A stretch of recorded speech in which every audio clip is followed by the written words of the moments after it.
So just to start us off, I would like to ask each one of you, what does gender justice mean to you? Perhaps we can start off with Skylar. Great. Thank you so much for having me and for the introduction, Christina. Gender equality to me and why it's important, I feel like at the base level, it's just that everyone needs to feel like they belong. And specifically, since I work in the environmental sector, I don't think that we can achieve environmental goals that we have set without achieving gender and racial equality goals. I see them as all interlinked and combined. For example, if somebody's taking care of kids at home or caregiving for elderly parents and working and managing a house, how are they going to have time to be able to do a deep retrofit of their home? Or if they're making 75 cents on the man's dollar, how can they afford to do a deep energy retrofit or change a lot of the environmental impacts that might be happening? So I think that gender equality is really important if we want to be able to transform our society. And I think that we need to. And we need to be transitioning into a new world and a new economy. And I think gender justice is essential for that to happen. Thank you, Skylar. And Brandon, what would you say gender justice means to you? Yeah, thank you. And Wagasanunit, or welcome. Thank you for having me in your forum here today. I don't know if you can hear me. My internet connection is kind of bad right now. You can hear me? Okay, perfect. All right. So gender equality, inequality, gender justice, I think is important that we address and that we have these kinds of discussions. And, looking at a lot of the instances that have gone on, it's been because of inequality and people looking down on other genders, not including women and transgender and LGBT voices in the discussion. And that's a lot of the reasons why we are in these situations. And it's important to bring those voices together and to hear, to listen, and to acknowledge a lot of what has gone on and how we can move forward in a better way. And as Skylar mentioned, it's the only way forward is to bring those voices together. Thank you, Brandon. I fully agree with both of you. And now we have Emma Ross. What would you say gender justice is all about? Yeah, thank you so much for having me. I'm really happy to be here tonight and speaking to everyone.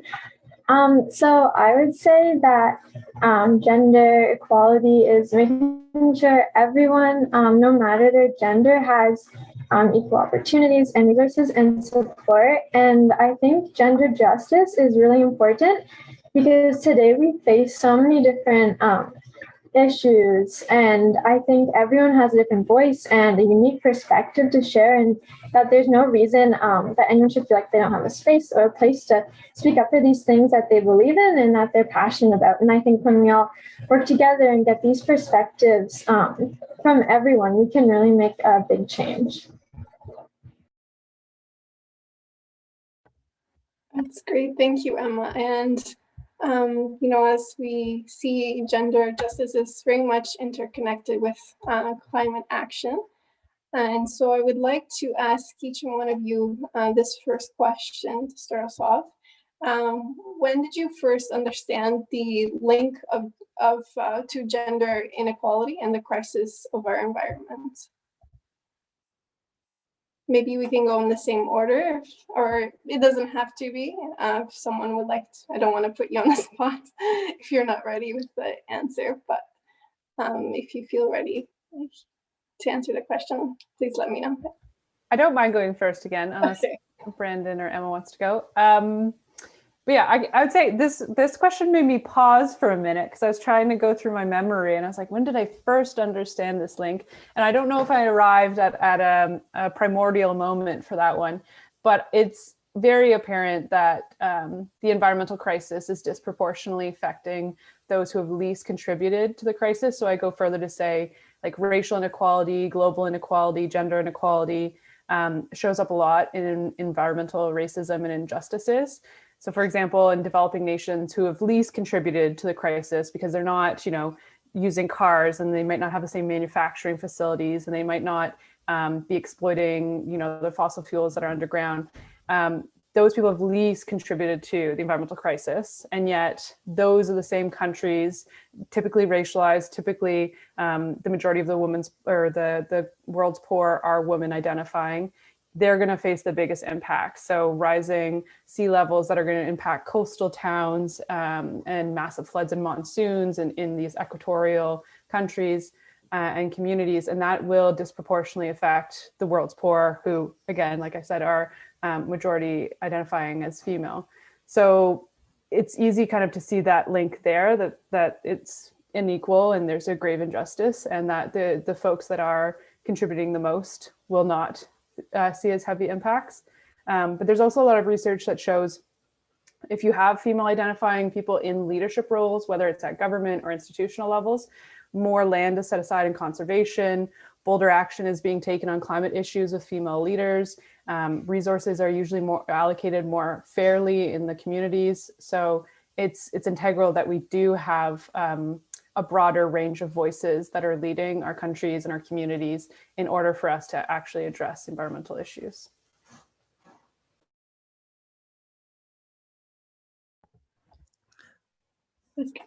Yes, go ahead, Brendan. I believe you were ready to. Oh, sorry. Okay. That's such an excellent response, Skylar.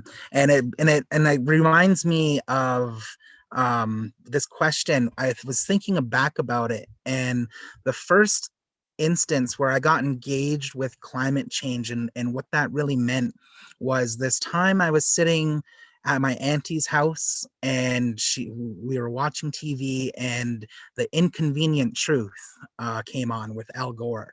And for whatever you want to say about Al Gore, this really opened my mind to climate change and the real threat that it posed. And I remember freaking out, going back to my mom's and like, oh my God, I was 11 years old at that time. 2007, I think, is when it came out.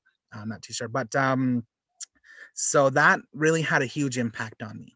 And when I went to school for anthropology, archaeology. And so I start kind of looking at climate change, not in the sense of what's happening today, but looking at it from a sense of, the thousands and hundreds of thousands of years that have existed. And so it kind of calmed that sense that, climate change today, like I looked at it from that perspective of climate change is always happening. And we're just kind of going through that again. But then I read through the International Panel on Climate Change and Biospecies Loss in 2019. And that report talked about specifically, they went through all of the simulations and found that that climate change at the rate that it's happening, humans are the direct cause of that. And that freaked me out again. And so like I think that was my second kind of like acknowledgement of the environmental crisis that we're in. And so those were the kind of three points I wanted to bring up there. And then yeah, it's just crazy to think about from that, but like that's kind of where I thought of. So sorry. Thank you, Brandon, so much, and Skylar, for your insights so far. Emma, what are your thoughts on this question? Yeah, so both responses I thought were really good. Brendan, I really enjoyed hearing about your stories of when you first kind of really understood about the environmental crisis that we're in. And I would say for me, it started when I was younger, I was always very interested and passionate about the ocean, actually. So going up through elementary school and into high school, whenever we had a choice to kind of pick a project topic, I would always choose the ocean. And so I guess it kind of stemmed from there. I started learning about, the Great Pacific Garbage Patch and ocean acidification and global warming. And then from there, I kind of learned more about how this is really an issue that is impacting the environment everywhere. And so I really started to learn and get involved in environmental issues then. And then earlier this year, actually, when I joined Champions of Change, I really got more involved in advocacy work in the community for gender equality. And so then I kind of began to see these two different issues, how they kind of connect. So I would say for me, it's definitely a lot more recently, probably earlier this year, when I first began to see how these two issues impact each other and how important it is to have all these different voices and perspective in decision-making roles regarding the environment.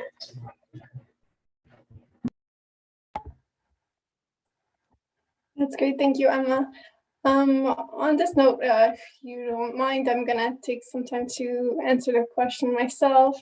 I believe, I can't say I'm as in tune with this topic to some extent as maybe each one of you are. But I believe the first time I've made the link was when, in my own research for school, when I saw that women are so much, they're not landowners usually. There's only about 15% in general that women are that own lands. And so you can imagine what kind of impact that has, because if they don't own the land, they can't manage the land or have a say to what happens with the land and how to take care of it. So I would say that's when I first realized the connection between gender inequality as well as climate action. But just wanted to add that piece. And thank you, Skylar, for sharing the article there in the chat. If everyone, I'm not sure if everyone saw it, but Skylar just added an article that Brandon might have been referencing to. Yes. It just, Brandon's points made me think of this article I read last week that looks, kind of more like from an anthropological lens of the history of climate in the world. So I just want to share it because I read it last week. But am I okay? I'm a big link sharer in chats. Is that okay? No, yes, no, feel free. Yes, of course, by all means. We're all here to learn. And just before we move on to the next question, I was just wondering, is there any sort of input or insights from the attendees regarding this question, when did you notice that there was a connection between gender inequality as well as climate action? And I'm not sure. I see Dawn might have unmuted herself. Sorry. You said the attendees, right? Yes, yes. Well, I'm from Oneida Nation with Brandon as well. And but I mostly grew up in California. So I was raised in an environment where the environment was, talked about all the time in school, and what we have to do, because we were constantly in droughts and natural fires and earthquakes, things like that. And, I went through the 80s where they changed the smokestacks and carburetors on cars. I remember as a kid, you couldn't even see the mountains, and I lived a mile away from the mountains. You couldn't see it. It was so full of smog, and you couldn't hardly breathe. And they would have like smog days and things. But what I saw, seeing that and being, doing things like hiking and being around the mountains and nature and everything. But as I got older and being a mom and a single mom, is how much, because of my income situation, that I was not being very good to the environment, because I was financially put in that situation where it was like everything is in plastic and everything was in packaging, over packaging. And I remember I would go to the bulk barn and I would think, I would really like to be able to afford to buy only what we need in my own, reusable containers, and not have all this waste. And, I've tried to do things that I could afford in my own homes, that, I rented or would sign up for, they would have special things for low income or London housing where, the people would come and they would check your windows and give you light bulbs for a year. And, like recently here, we had our old deep freeze. We got a new one for one that wasn't so old and, energy efficient. So for me, that was, when I started noticing was that, based on, because of my income, being a single mom and being low income, is that I was forced to be in a position where I couldn't do friendlier things for the environment. In London housing, we don't have very big backyards. We can't grow our own gardens. Like, it's kind of almost impossible. Now that my kids are grown up and it's just my husband and I, it's like I'm now able to do things that we can do for the environment with, a higher income, and not having children or being, forced to, be in housing where you can't, have a garden. Or so it's just those small things. And I know, like, as a woman, I think for women and in regards to the environment is that, we think about our children and we think about our future. And as Indigenous women, we try to think about 7 generations ahead. And so, it's really important to us to, take care of the environment. And it's unfortunate that a lot of people who are low income, they just don't see that as a priority, because of finances. And it's usually, single moms or even women who work at the same job as a man and get paid less. And when you ask the boss why, well, he's got a family. Well, I got a family too. And, same job, same work. And so, yeah, sorry, I didn't mean to go on, but yeah, that's been my experience.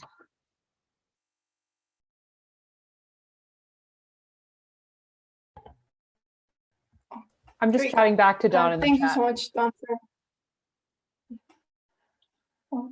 Yes, yes. And thank you so much, Don, for sharing your story with us and sharing your input.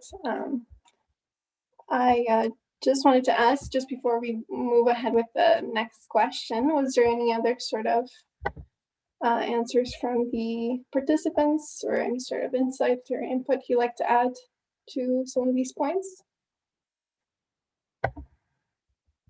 I don't see anyone unmuting themselves, so I'm going to assume we're safe to go to the next question then. So for my second question for tonight, I was wondering for each and one of you, what are some ways that our systems could be changed to help the environment? Kind of a big question.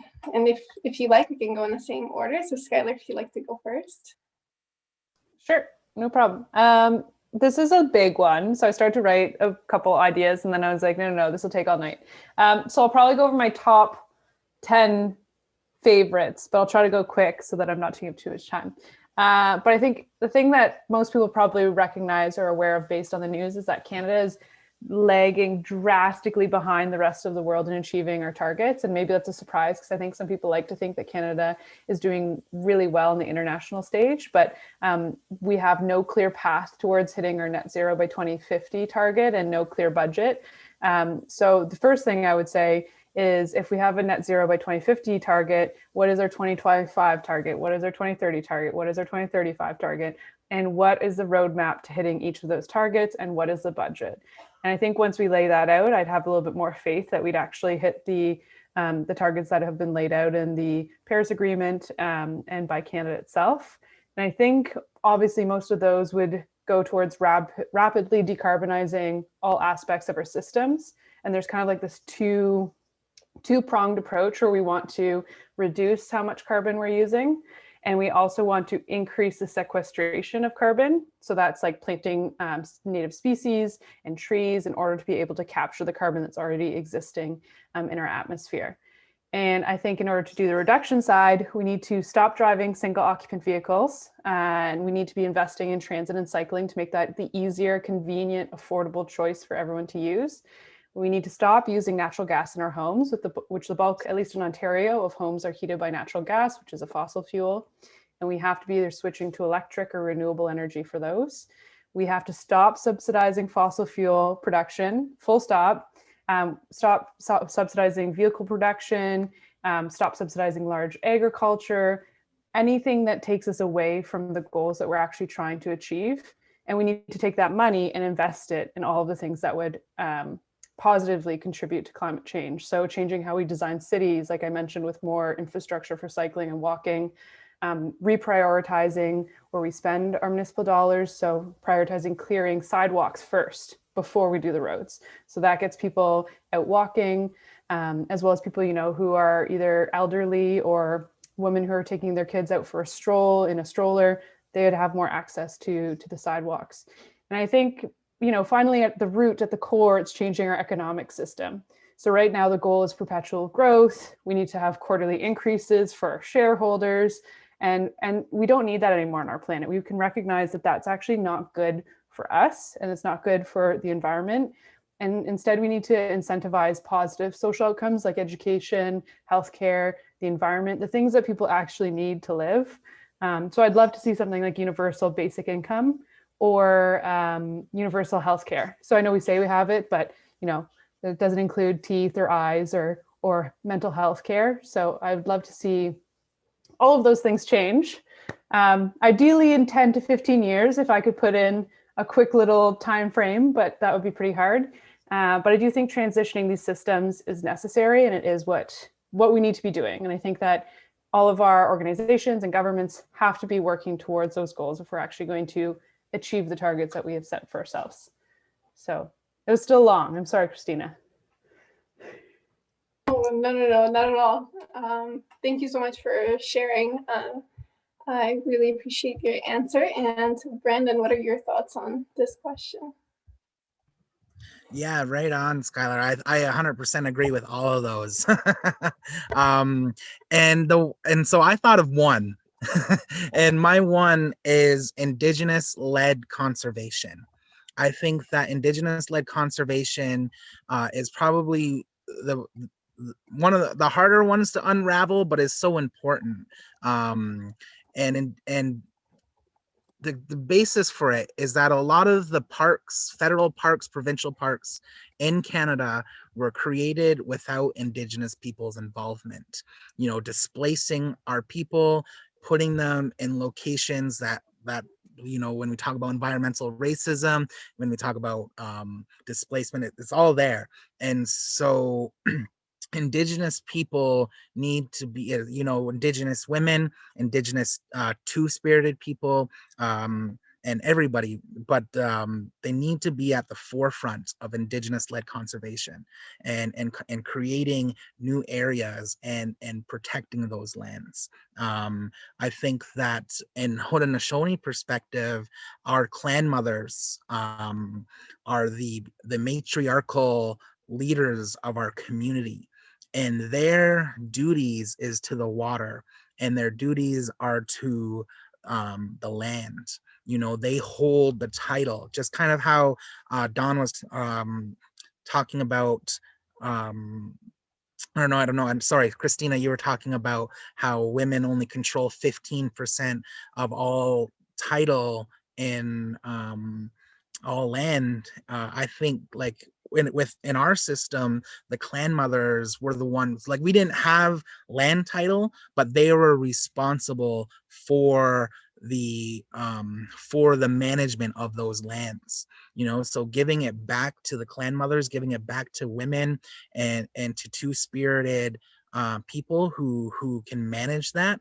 I think that is one way that we can change the system for the better. And there are hundreds, or there's not hundreds, but there are like 10 good examples of this happening throughout Canada.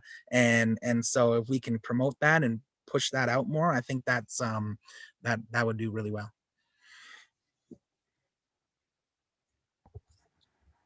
That's great, Brandon. Thank you so much for your input as well. Those were some very great points. And Emma, what are your thoughts on this question, changing our system? Yeah, wow. Everyone's mentioned so many great points. When I thought of this question, I kind of looked at it, I guess, from a youth perspective. And so one thing I really stuck out to me was kind of changing the consumerism mindset that I've noticed a lot. So I realized that now marketing and just anything that is sold in the fashion industry and everything, it's really focused on new and quick rather than secondhand and durable.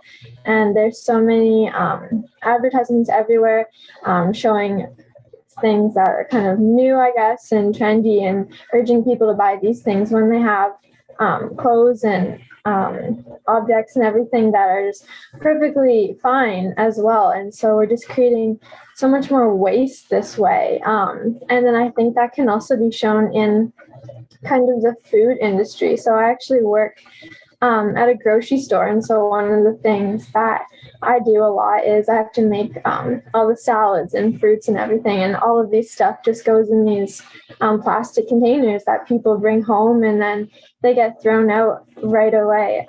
So I think another big thing that can help us reduce our waste is just speeding up, getting rid of single-use plastics. And if we could make reusable bottles and bags and everything, and plant-based plastics more of the norm rather than an exception, I think that could really make a big impact as well.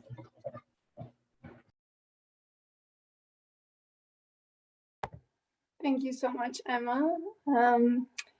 I'm noticing there's a lot of people participating in the chat. If you'd like to add anything or if you'd like to ask any questions to our panelists, feel free. Just make sure you mute yourself before. Don't see anyone unmuting themselves. Okay, well, thank you so much, everyone, for answering that question there. You know, you've all added some fantastic points, and I think we've touched on a lot of things.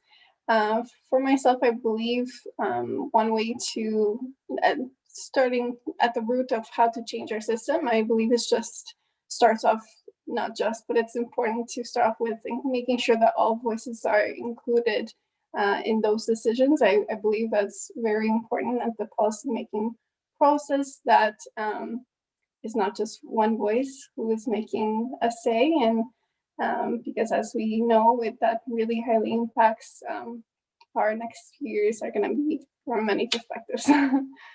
But that's my piece that I wanted to add. Just before we move on, I wanted to ask if there is anyone else from the participants that would like to add anything, or what they think, what you think should be done in order to change our systems.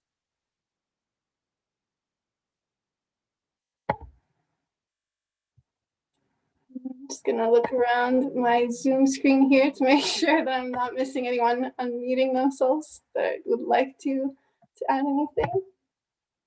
I don't see What anyone. was the question again?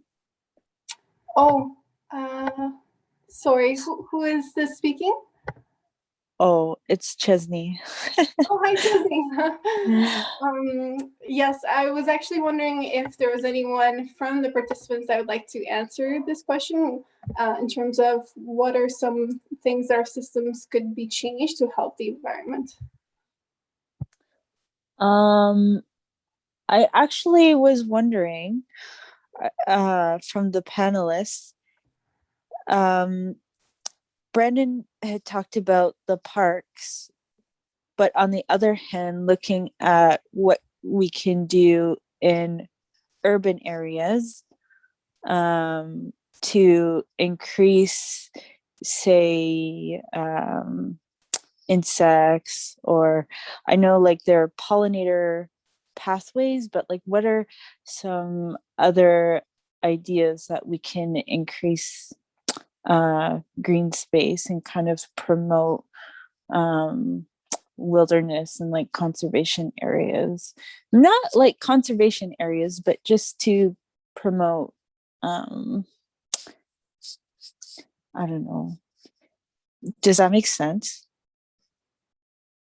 Yeah, I hear what you're talking about, Chesney, and actually we've had conversations with officials from the City of London on this kind of topic. They're interested in creating areas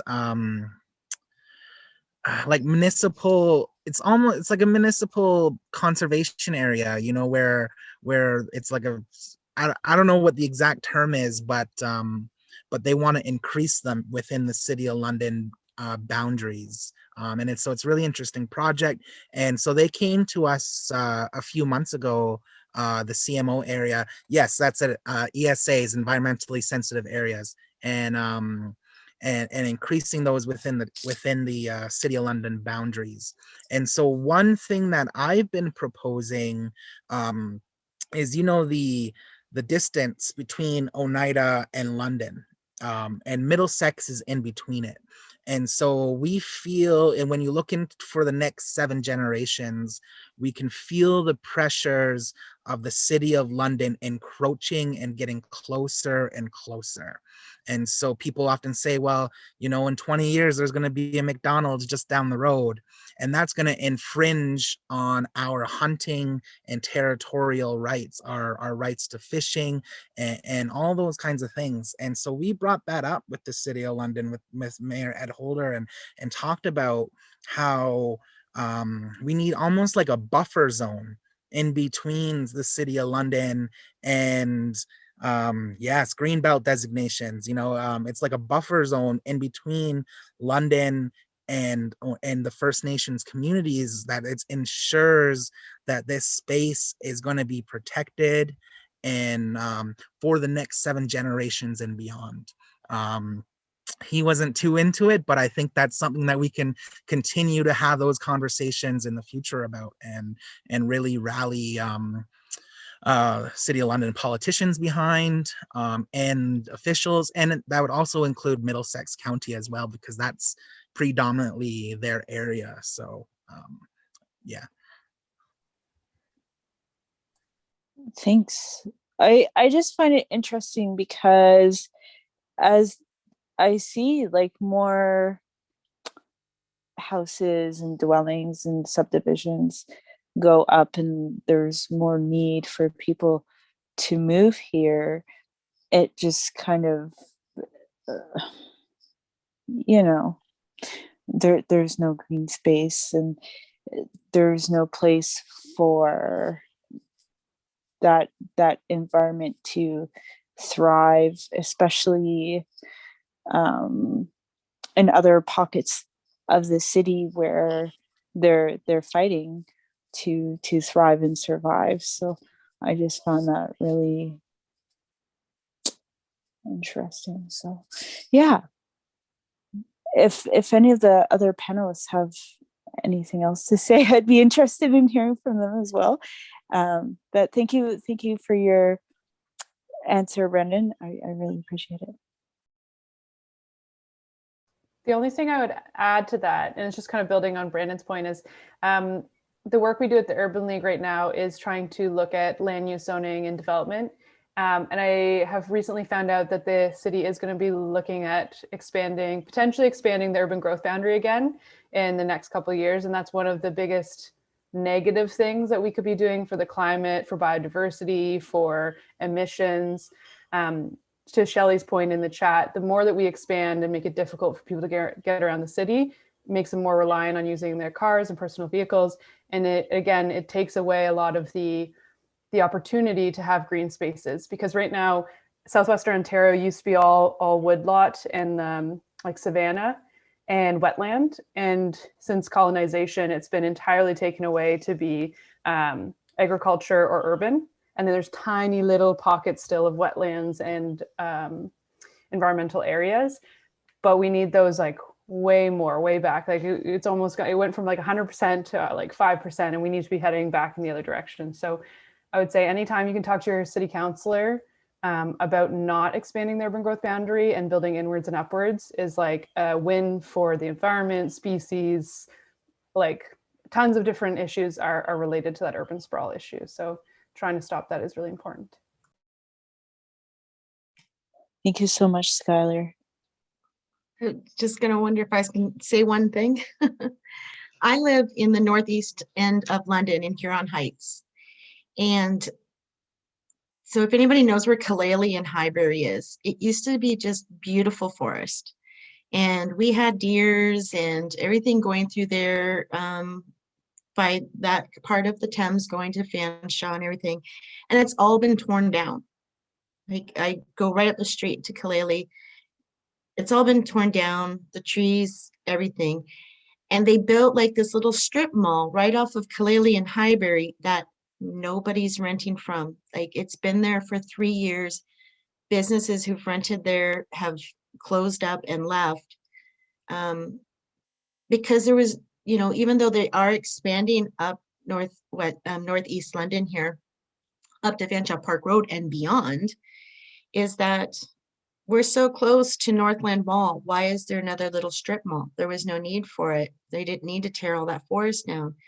You know, Masonville is just down Fanshawe Road. Argyle's down Clark Road, but they tore all that forest down to put another strip mall in a very small, you know, newer urban area.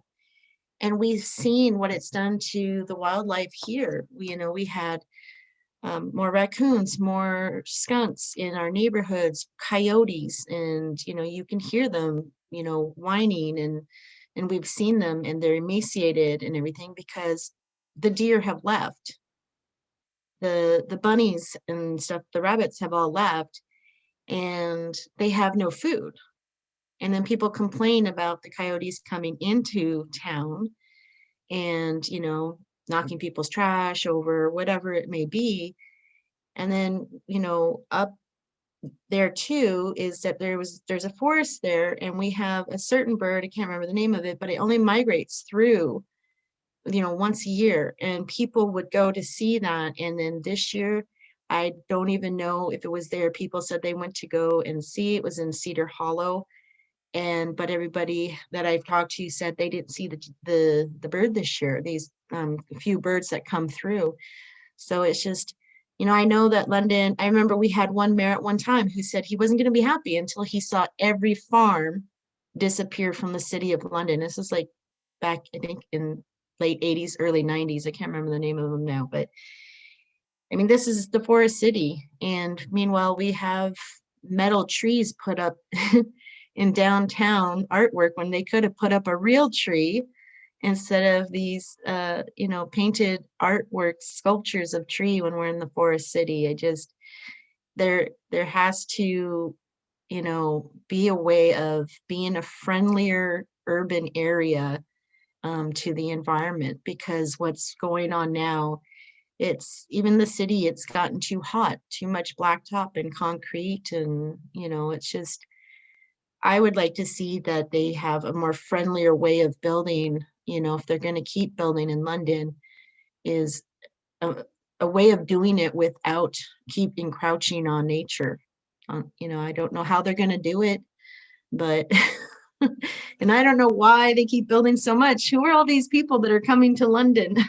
It hasn't changed population that much, but we have all these houses. So I don't know. That's just my thought, because I felt really bad that everything got torn down up here in northeast London, just past Kalaley. So if I could just add on to some of the past points that have been spoken, I can definitely speak to seeing kind of expanding of urbanization as well. I live in a small town and we're also expanding.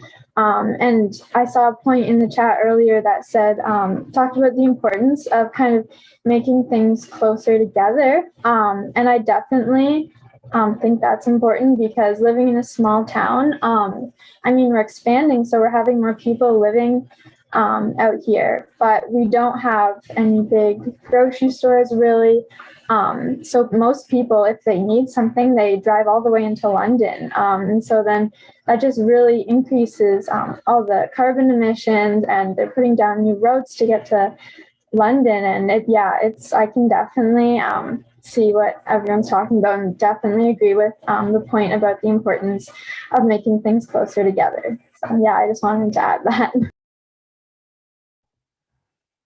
Thank you, and thank you everyone for your input. I'd like to move on to the next question now, which is, what is one thing we could all do to make a difference? Which is a really big question as well, but yes, Skylar, go ahead. I was going to say, can we go in the opposite order? Oh, sure, no problem.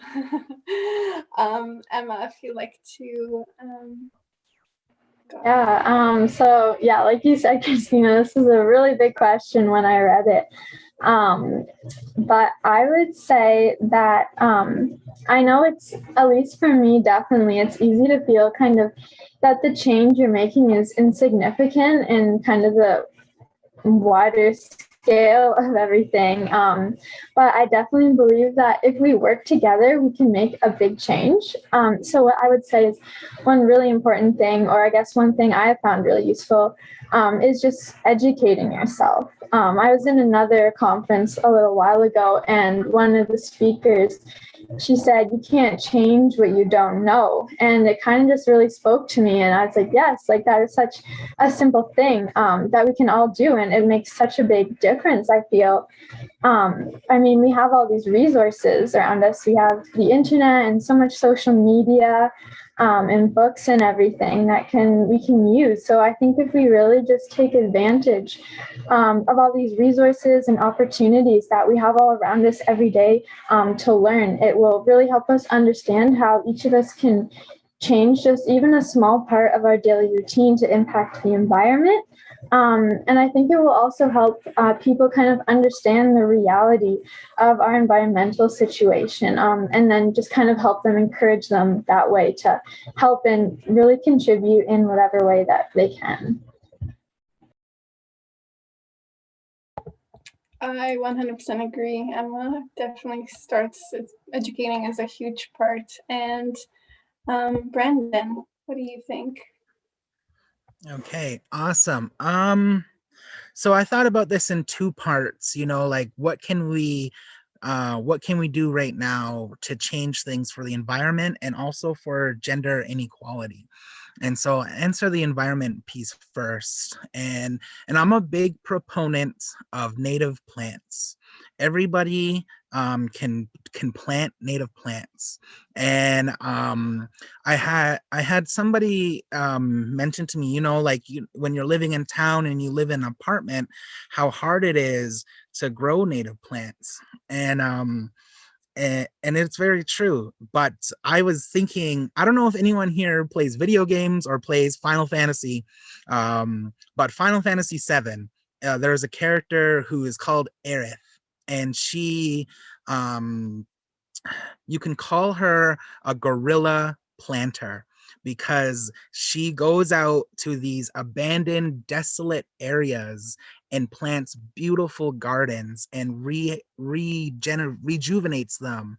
And so anyone who wants to, I think we can do that, like let's pick some areas that are abandoned throughout the city of London, and let's just go plant and see what happens, see who's going to stop us. So that's my one thing in terms of the environment that we can do, is plant native plant seeds throughout the city of London and start guerrilla gardening. So that's a fun one. For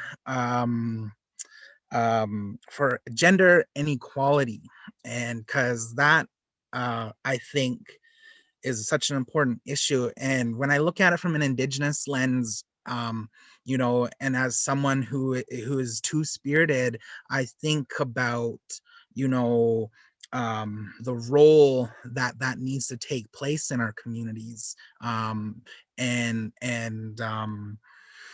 Like for so long, Christianity and colonialism has taken away the role of the two-spirited person in Indigenous communities, to the point where there is no role. You know, how are we clearly defined? And the systems in place within our traditional governance systems don't allow us to participate. They and I don't think that comes from an Indigenous perspective. That was added on via Christianity.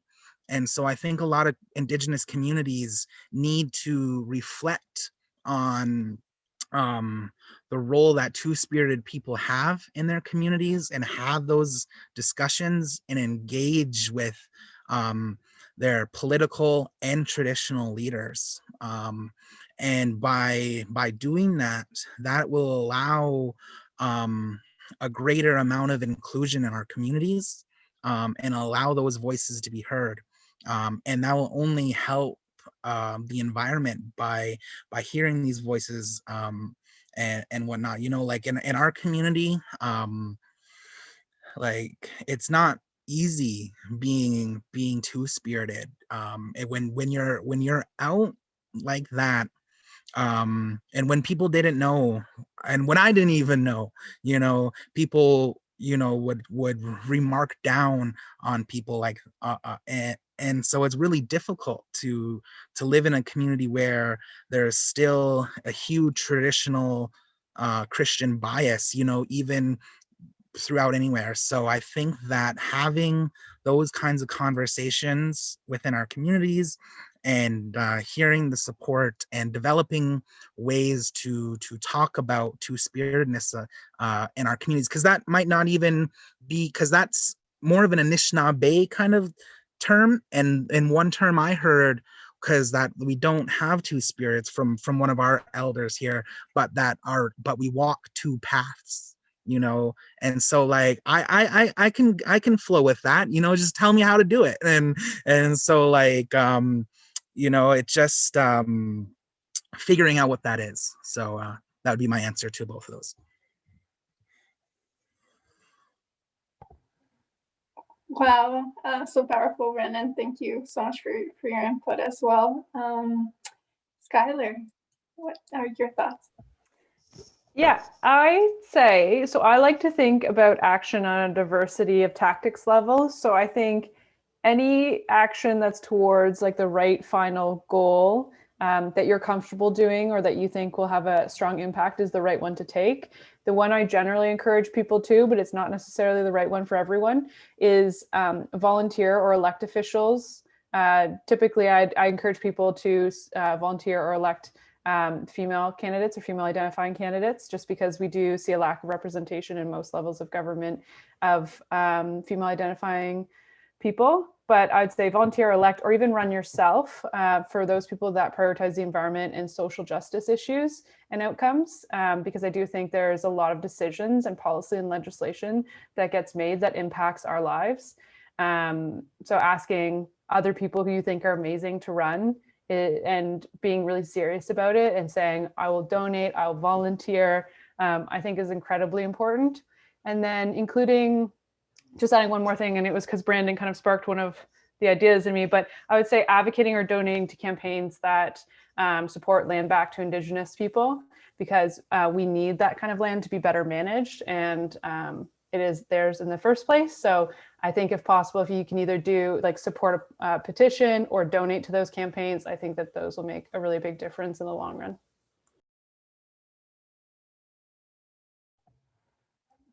That's great. Thank you so much, Skylar, and to all three of you for answering that question.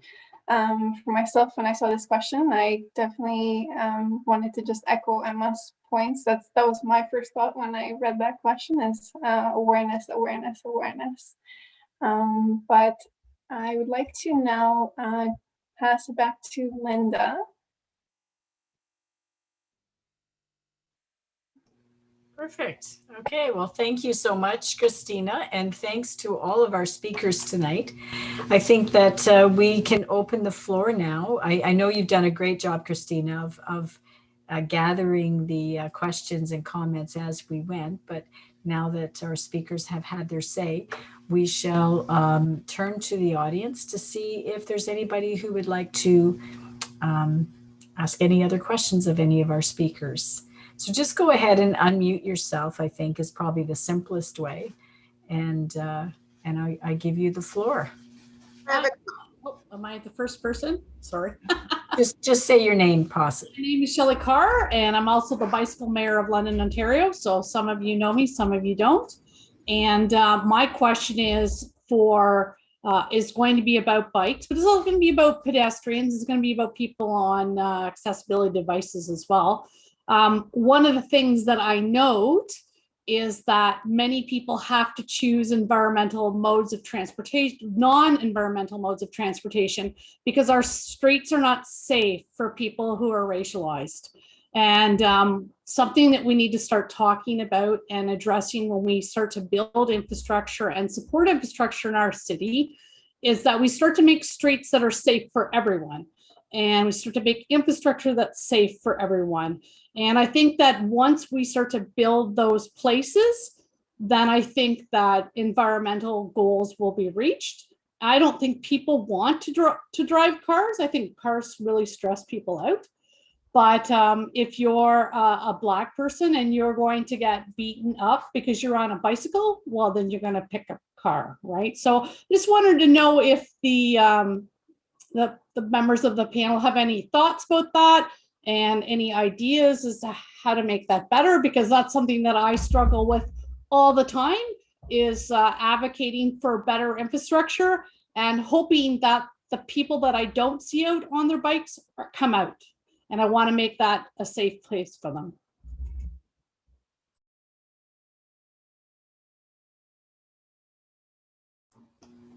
Yeah, just go ahead and jump in if you've got a response. Thanks, Skylar.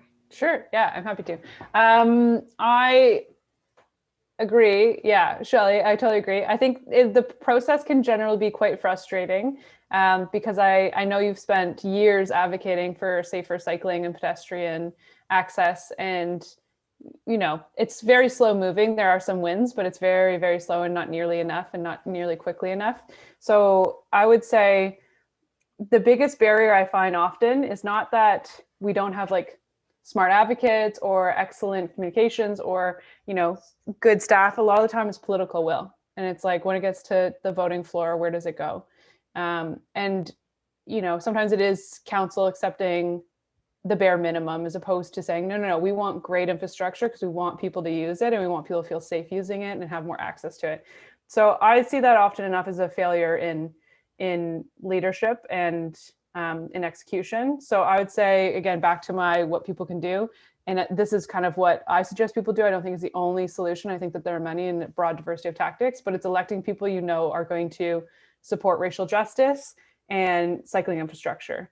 Because if it gets to that point and just gets voted down, like all of that community's effort and time that's been spent developing that excellent strategy and goal is just wasted because it gets to the cutting floor. So that's generally my recommendation. And then therefore the actions are supporting, volunteering, donating to campaigns that you know the people make the right decision when it comes to that time.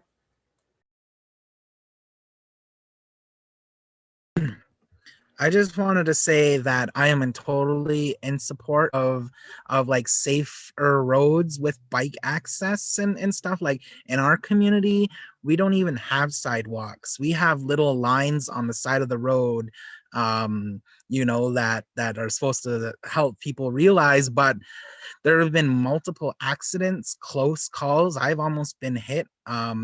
You know, and so it's really dangerous to be walking after dark in our community, and like really dangerous. And so when I was a youth worker, I gave out like youth insisted on walking home because they were only down the road, but I made sure that they got like um reflective gear and all that and all this stuff. But like we were barely going to let them go sometimes because of how bad it can be out there. And so I'm totally in support of that. And like, you know, it would definitely increase people's there would decrease their reliance on cars, you know. And then and the other thing I could just think of is just like more lights, and you know, like, well, with less light pollution, but like in a way that's safe, you know. I don't know. But it is frustrating. So I hear your point. I 100% agree with all the points that have been said so far. I definitely think it's very important that we work and we put focus on improving our road conditions. And then, Shelley, like you said at the beginning, how it's not something that people think about as much. So I think starting that conversation and getting more people to think about it and just be aware of it would also really help contribute to it, because I know for myself, at least, that like when you brought that up, I was like, oh yes, that is such an important thing, but it's not something that I would think about as much when I'm driving or just doing everyday things. So yeah.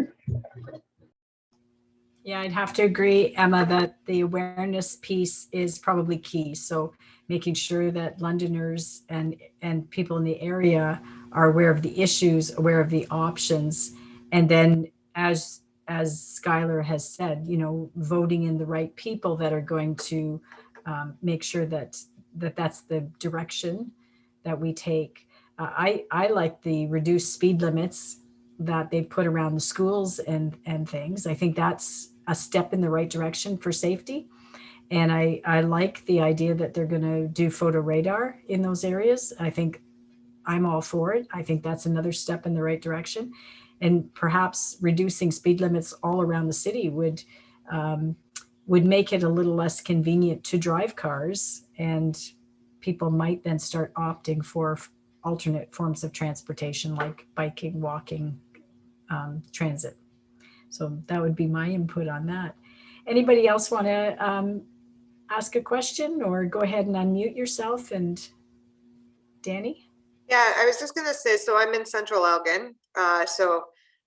Brandon and I like border the other part of Oneida. And we have a part of our 10-year plan is that we will not develop farmland, which it seems like they're just ignoring right now. And so they're starting to let agriculture put houses and stuff on farmland, which I think, you know, eventually we'll start seeing them rent out and that kind of stuff. But what really I find frustrating too is like we have the solar farm that they put on farmland, but we have, like, if you look at the Ford plant's there, that land will never be able to be used because the land is so polluted.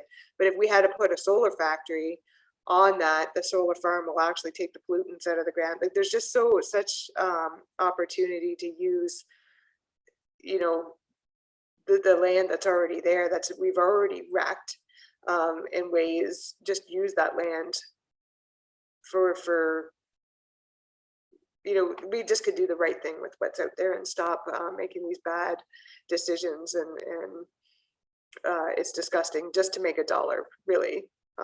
And so I worry every time they make a new decision and let developers keep developing, you know, and I live in Belmont, so we keep developing out and out and out. You know, bigger homes and bigger homes and bigger homes for what?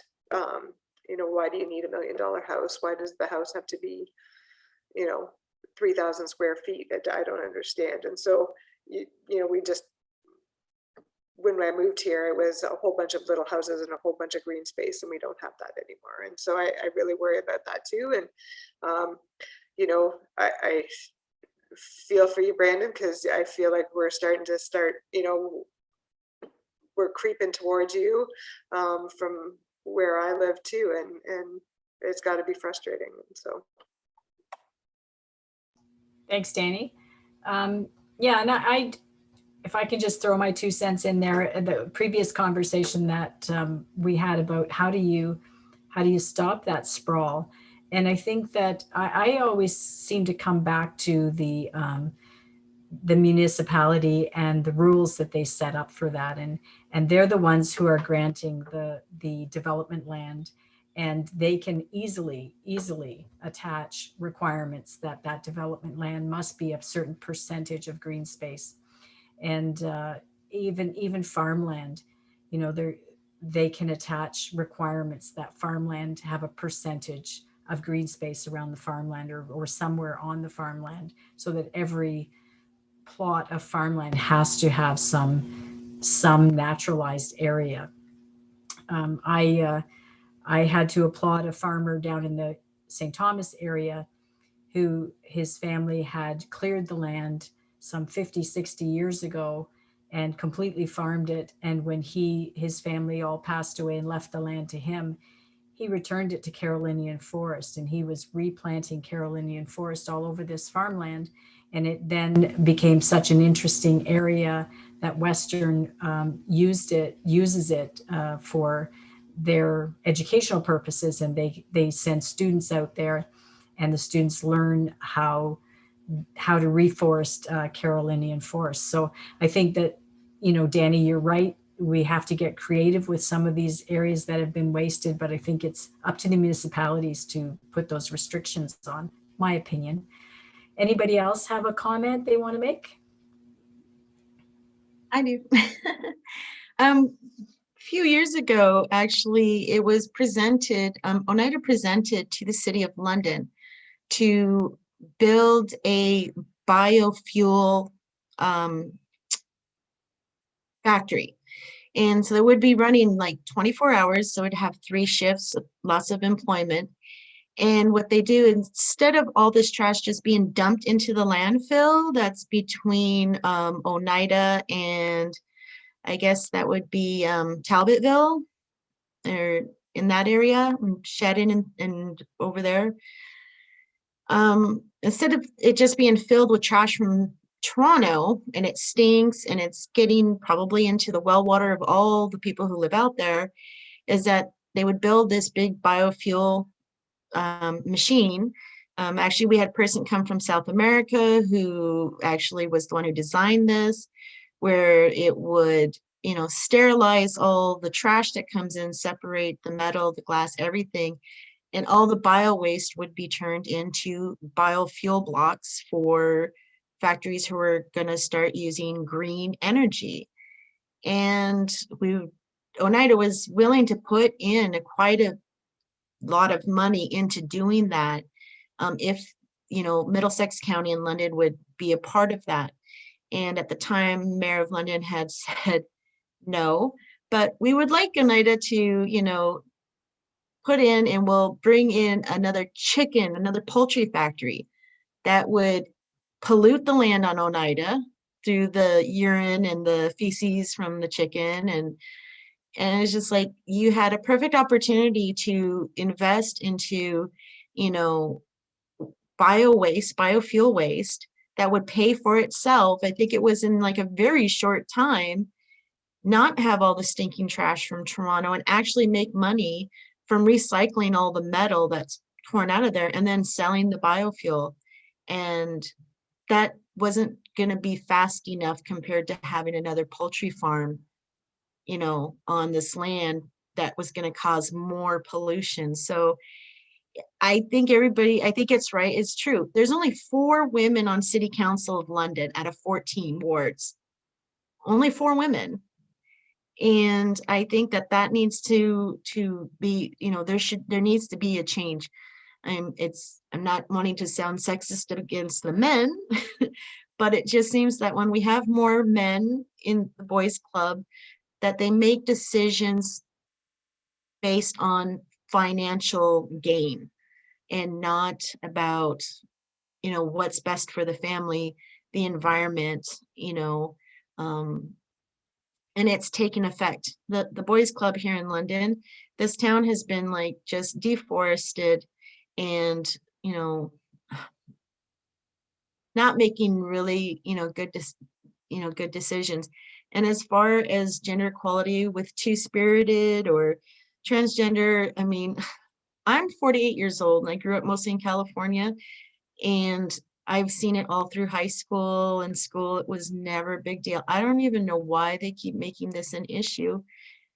We're all humans. And that, we all deserve love. We all deserve respect. And I don't see why it's even an issue still today. So, and I know with Brandon, we come from the same community. And yeah, in a lot of our Indigenous communities, Two-Spirit people were highly respected, because they had the two spirits. they play two roles in our community. They can do the role of two genders. And so they were respected highly. And I agree with Brandon, it has been distorted. Sexuality has been distorted by our experiences with the church in our community. And not too many people when I was younger, when I was Brandon's age, would ever came out of the closet on Oneida or any of our communities. More okay in the Anishinaabe, they have a different view of it.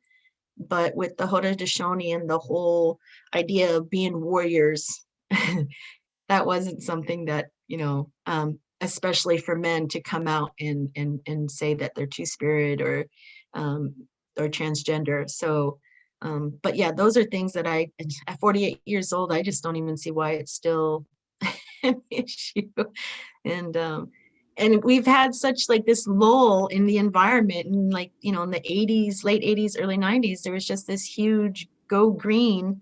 And now it just seems like it's just taking a back seat to globalization and money and corporation. So I would like to see those changes. I know there's a gentleman on here, Aziz, I probably messed up his name, talking about the plastic. We have only one refillable station here in London where you can go and refill for shampoo, dish detergent, laundry soap. Why can't those be in grocery stores? Why can't the City of London say, we don't want any more Tide, we don't want any more of these big plastic, environmentally unfriendly chemicals, and have refilling stations in our grocery stores? So we're not having to buy it. I don't buy laundry soap from the grocery store anymore at all. I buy True Earth sent in a recyclable box, and I get 300 sheets for the whole year, and it totally biodegradable and chemically friendly. So it can be done. I think it's just the same thing as everybody says. It's getting the word out. I know people thought it was funny when I went and changed my laundry soap, but I kept promoting it on Facebook, and next thing I know, I have a friend saying, does it really work? And then they bought it, and then someone else bought it. And then, it's just that stone and making that ripple effect. And I think the more panels that we have like this, and using social media in a positive way, hopefully we can get changes done faster. So that's my 2 cents. That's great, Dawn. Thank you so much. And I couldn't agree more that we need gender diverse voices in the city at all levels speaking on this topic. And I think it's great that you advocate on your social media for changes. And panels like these, I totally agree. I was on the Urban League meeting last month, I think it was, Skylar, where it was the environment, and I learned so much. And there was another meeting with the video. Maybe that's what I'm thinking of. And wow, that was amazing. So I totally agree that we need more meetings like these on Zoom. Anyone else want to respond to Dawn's comments? Or I will. Shauna Lukowitz.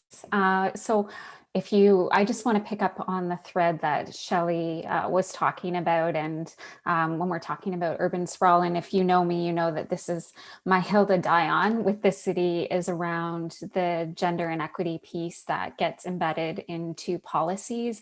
And it is incredibly important to have gender diverse folks on council and at every level of government. Absolutely. As a founder of Women in Politics, I 100% agree with that. And you need people who reflect various communities so that they understand those communities. And yet at the same time, it's not quite enough, right? It's representation is great, but we need to have ways in which people create policies that enable and really force them to look at various perspectives that may not be dominant or privileged just in the ways that we do research and the questions that we ask. So the city has had this gender inequity piece as part of, creating policy for the last 4 or 5 years, and yet they don't use it. And so, for instance, if they're talking about the urban growth boundary and sprawl, they're not thinking about who does that most impact. They're not thinking about Oneida. They're not thinking about Indigenous communities. They're not thinking about newcomer women and working class women who, aren't going to have access to transit out in these like far-flung communities, and that it's going to cost all of us more to pay for the services to go out there, and who can least afford that. And so if they were using a gender inequity analysis in making these decisions, they would be talking to people, doing research with communities, creating policies where they understand that if they do A, this is going to be the impact. If they do B, this is going to be the impact. And C, and it doesn't necessarily tell them what to do, but it means that if they make a decision to expand the urban growth boundary and to continue to, build and grow the city in the way that we've been growing, that they will understand what kind of city they are building and for whom and who they are leaving out. And as voters, as people in the community, it allows us to see that they've made those choices and chosen very clearly certain people over other people. And it's a way of not only helping decision makers make better decisions, but it's also a great way for us as a community to be able to better understand and see, make visible, I guess, the priorities of our government officials at any level, and it provides a basis for conversation. So we just don't assume that decisions are neutral, that we all as a community understand that when we make policy decisions, we are prioritizing certain people and communities over others, and we can do it in a better way where we make communities that work for everybody. But it can't just be done through goodwill and intentions. It kind of has to be baked into the process, because we know we all have implicit biases and things that we don't know until we are asked certain questions or speak with certain communities. So I think in terms of the environmental piece and the ways that we see our city moving that aren't in the ways that we want to, it needs to be explicit in the ways that it impacts gender and racialized and Indigenous communities in a much clearer way.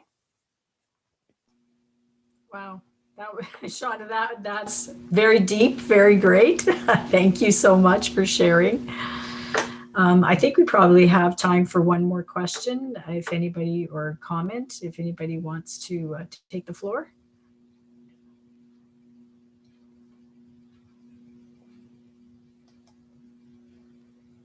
Okay, not hearing anybody. Then what I'd like to do is give each of our speakers a last turn, kick at the kitty, and say what you'd like to say in closing. And Skylar, let's start with you. Sure, yeah. Just want to say thanks again for having me, and I'll probably just put a plug in for work. I work at the London Environmental Network. We have a newsletter. We're on social media. So if you are keen about volunteering in the environmental sector or staying in the loop on what's happening locally, I encourage you to check out our website, look at our blog, sign up for a newsletter, check out the volunteer postings. And for any folks who maybe are student aged or looking for a job, there will be lots of summer jobs posted in the environmental sector in the next couple of weeks. So I would recommend people stay tuned for those postings. But otherwise, keep on doing the great work that you're doing, and just try to, I think you can have fun with trying to make environmental change, like set goals, make some reductions, bike more, try to eat more plant-based meals, like just do some things that bring joy into your life. And I think you'll find that it's a lot easier once you find things that bring more joy. So thanks again, and I'll pass it over maybe to Brandon.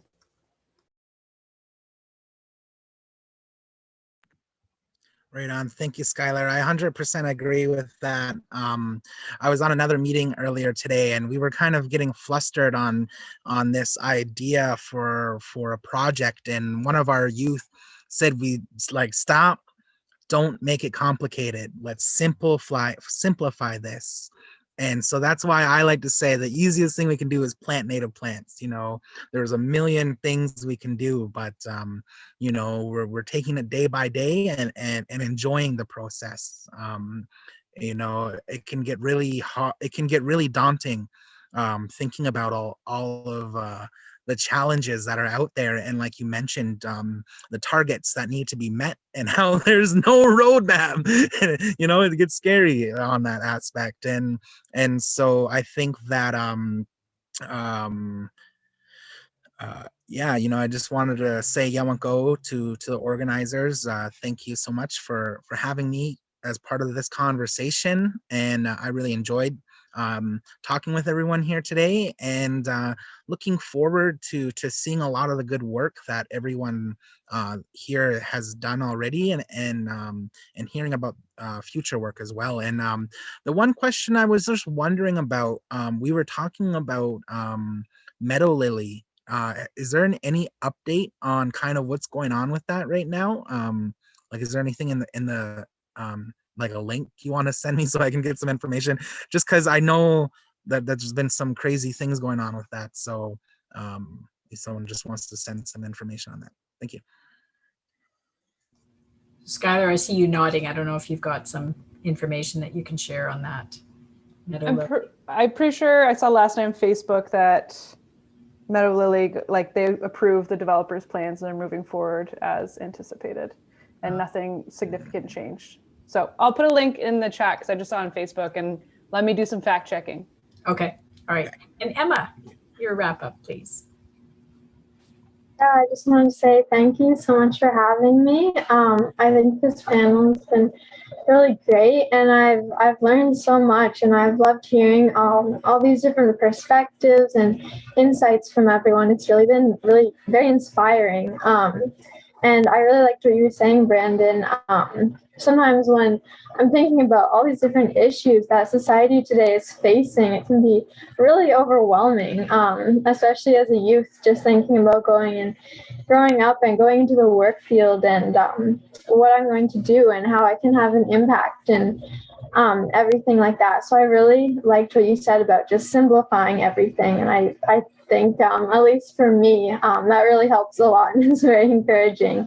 So yeah, I really enjoyed this opportunity. And I would just say for people, just kind of getting involved where you can, and participating in events like this is really important just for raising awareness. And then I think it's also great, just like you were saying, Skylar, to just kind of have fun. And when you join kind of communities with like-minded ideas, where you're making a difference and doing things you're passionate about, it can really build everyone in the community up and really just make a positive change. Thank you. Christina, do you want to have a wrap up yourself there? Something to say? Well, I just wanted to thank you all for coming tonight, and for having me as the moderator. I really enjoyed learning from everyone, and I agree with Emma. It's been a very inspiring conversation, and I really look forward to our next speaker series and seeing what other conversations we can spark together. Thank you. Okay, well, I want to echo that. Thank you to our speakers this evening. Thank you to all of the guests who came to participate in our talk. I love Emma, the awareness, Brandon, the simplify, and Skylar, do what makes you happy. And I just remember my little grandson, when he was so tiny, he said to me, Grandma, turn off the water when you're brushing your teeth. You don't need to have the water on while you're brushing your teeth. And so keep it simple and learn from these young folks. It's the best. So thank you, everyone. And next month we will be speaking, our panel of speakers will be talking about childcare. And so in honor of Mother's Day in May, we'll be talking about how childcare impacts the gender equality of our society. So please join us, and thank you again, and have a good night, everyone.